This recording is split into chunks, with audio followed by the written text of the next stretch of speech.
Many people are completely unaware of the flawless balances that operate non-stop within their bodies. Not one of these balances is ever impaired for any reason. People thus live their lives without encountering problems.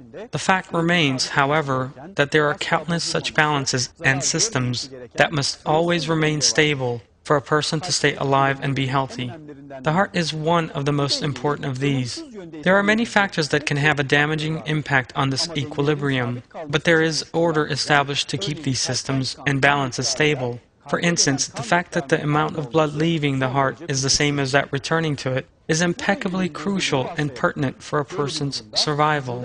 Let us assume that this equilibrium has been impaired. In that case, since the blood sent into the body cannot return, it will collect in various locations. This will lead to edemas in various parts of the body and to injuries resulting from bursting blood vessels. Since insufficient blood returns to the heart, the level of oxygenated blood will be fairly low, and the amount of oxygen-rich blood to be sent from the heart will be insufficient to nourish the body.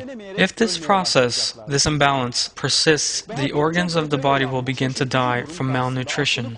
Anyone using their proper reasoning ability when evaluating this highly complex state of just one system out of the many different systems in the body will grasp one very important truth. The conclusion can only be that we are looking at a magnificent perfection, many times in excess of what a human intelligence is able to conceive.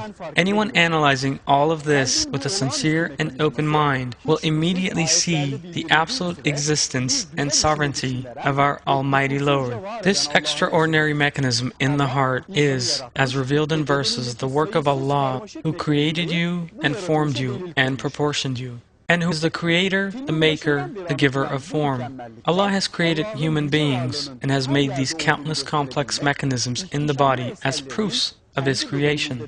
These perfections we have been looking at since the start of this film are all intended to reveal the existence of Almighty Allah in all places and that His magnificent works are present in our bodies. People who refuse to see these obvious facts will see the error of their ways in the hereafter. The reward in the presence of Allah for having ignored the many proofs shown to them, and even seeking alternative explanations for these, may be a very painful one. Allah has prepared an eternal life of hell for those who knowingly deny Him. A rational person must consider the reality of the hereafter and stop to think and seriously fear the punishments of hell. This is how Allah describes the position of those who enter the hereafter in a state of denial. The true promise is very close. The eyes of those who were unbelievers will be transfixed. Alas for us, we were unmindful of this. No, rather we were definitely wrongdoers.